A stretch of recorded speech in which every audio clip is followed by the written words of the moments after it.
Assalamualaikum warahmatullahi wabarakatuh. Kembali kita akan mempelajari hukum pajak. Pada season ketiga ini kita akan berbicara tentang hakikat dari perjanjian yang tertuang dalam hukum pajak itu. Kalau kita melihat dari aspek keperdataan, maka hukum pajak mengenai pemungutan dan pembayaran pajak ini seperti halnya hukum perjanjian atau perikatan, di mana dalam hukum perjanjian pajak ini adalah merupakan hukum yang lahir dari undang-undang atau perjanjian yang lahir dari sebuah undang-undang. Kedudukan negara adalah sebagai kreditor dan kedudukan wajib pajak sebagai pihak yang berhutang atau sebagai debitur. Sehingga dalam posisi itu, apabila pihak debitur tidak memiliki itikat baik atau terjadi wan prestasi dari pembayaran pajak, maka dia dianggap sebagai pihak yang dianggap melanggar secara hukum. Karena itu, dalam kedudukan hukum pajak dalam perspektif keperdataan dapat dikatakan sebagai sebuah perjanjian yang lahir dari sebuah undang-undang. Karena dia lahir dari sebuah undang-undang dan hukum pajak harus dibuat dalam sebuah produk undang-undang, maka undang-undang pajak yang dilahirkan tersebut tentu harus saja bisa mencerminkan keadilan bagi rakyat. Paling tidak ada 4 syarat yang harus dipenuhi agar pembentukan undang-undang pajak tersebut dapat efektif. Pertama adalah syarat yuridis. Syarat yuridis, sebagaimana saya katakan, bahwa dasar dari pelaksanaan perpajakan itu harus berdasarkan pada undang-undang, dan tentu saja secara yuridis dia tidak boleh bertentangan dengan Pancasila dan Undang-Undang Dasar 1945 serta peraturan perundang-undangan lainnya. Hal ini adalah untuk memberikan kepastian, kemanfaatan, dan keadilan hukum bagi semua pihak. Yang kedua adalah syarat ekonomis. Pemerintah dalam hal ini, dalam proses pemungutan pajak atau dalam membentuk peraturan perundang-undangan pajak, harus benar-benar memperhatikan dampak ekonomi yang akan ditimbulkan baik kepada individu-individu ataupun masyarakat secara umum. Jangan sampai ketentuan undang-undang pajak yang dilahirkan nantinya akan menimbulkan biaya yang tinggi, akan menghambat proses perekonomian masyarakat atau menahan laju pertumbuhan ekonomi negara, dan terpenting juga adalah tentu saja tidak melahirkan distorsi ekonomi yang dapat mengurangi berkurangnya daya saing dan minat investasi dan pertumbuhan ekonomi di suatu negara. Yang ketiga adalah syarat finansial. Dalam pemungutan pajak harus memberikan hasil atau memberikan manfaat yang cukup efektif bagi peningkatan hasil kas negara.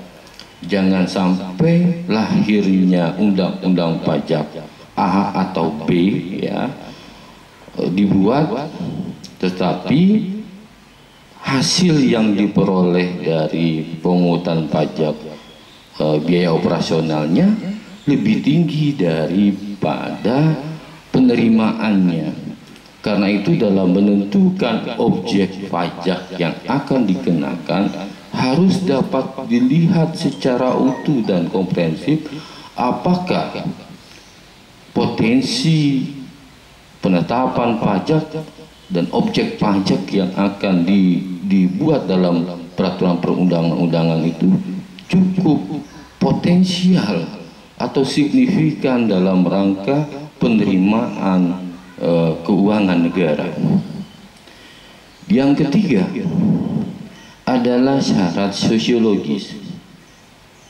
Jadi pajak, undang-undang pajak yang dilahirkan ini harus pula betul-betul memperhatikan keadaan dan kebutuhan masyarakat.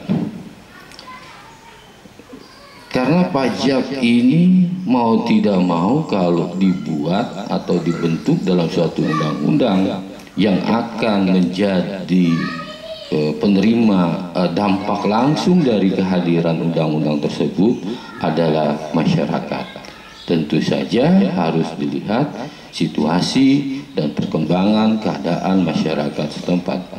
Misalnya dalam situasi sekarang ini, kalau dibuat berbagai macam undang-undang tentang pajak di tengah situasi pandemi COVID, di mana rakyat dalam keadaan serba sulit, tentu saja akan sangat sulit untuk dapat undang-undang yang akan diberlakukan itu nantinya efektif, karena memang daya kemampuan secara ekonomi masyarakat tidak cukup untuk membayar pajak.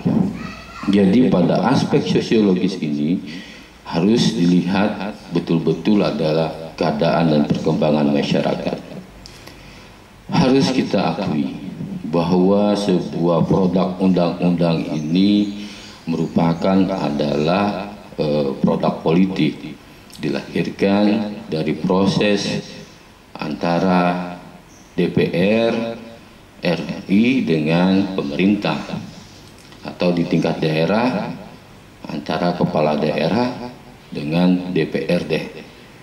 Nah, karena itu masing-masing punya kepentingan. Pihak eksekutif memiliki kepentingan, pihak DPRD atau DPR terlebih lagi yang begitu beragam kepentingannya, karena berbagai macam partai politik di situ ada, tentu akan lebih beragam kepentingannya. Sehingga dalam proses inilah para wakil rakyat yang dipercayakan oleh rakyat untuk duduk sebagai wakil rakyat dalam proses pembentukan undang-undang pajak haruslah betul-betul dapat memahami keadaan dan kebutuhan masyarakat. Karena kita, misalnya saya sudah memberikan mandat kepada orang yang saya percaya atau partai yang saya pilih untuk kemudian mereka dapat menyuarakan kepentingan saya di lembaga parlemen. Dan begitupun juga dengan Bapak dan Ibu sekalian, mahasiswa sekalian yang telah memilih setiap 5 tahun sekali untuk memilih anggota dewan dan partai politiknya. Tentu kita berharap apa yang menjadi kepentingan dan kebutuhan kita itu dapat diperjuangkan di legislatif.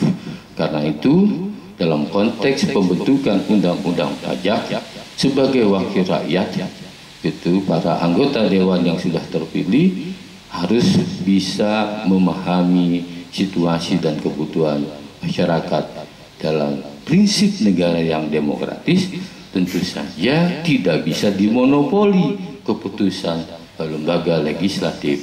Harus ada ruang partisipasi publik, harus ada konsultasi publik, harus ada kejujuran para anggota legislatif, dan mengagregasikan serta mengartikulasikan apa yang benar menjadi kebutuhan warga terkait dengan undang-undang pajak yang akan dibentuknya. Itulah beberapa syarat ketika akan dibentuk sebuah undang-undang pajak. Saya kira pertimbangan 4 syarat tadi, syarat secara yuridis, syarat secara ekonomis, syarat secara finansial, dan satu lagi syarat sosiologis menjadi kerangka dasar pertimbangan yang harus dilihat secara utuh dalam membentuk undang-undang pajak. Sesuai dengan amanah pasal 23A bahwa setiap pajak yang akan pungutan yang dibuat oleh negara, yang akan dilakukan oleh negara atau daerah, itu harus berlandaskan pada undang-undang. Maka karena itulah undang-undang yang baik harus dapat lahir dari kebutuhan rakyat dan harus mencerminkan asas kepastian, kemanfaatan, dan keadilan bagi rakyat. Bukan hanya keadilan dalam perspektifnya negara, tetapi dalam perspektifnya juga masyarakat. Demikian untuk session ketiga ini. Jadi kalau ada pertanyaan bisa disampaikan lewat komen dalam YouTube saya atau bisa melalui chat WA saya ke nomor 085-25-383-0001. Demikian, saya tunggu pertanyaan, komentar, dan sebagainya. Terima kasih.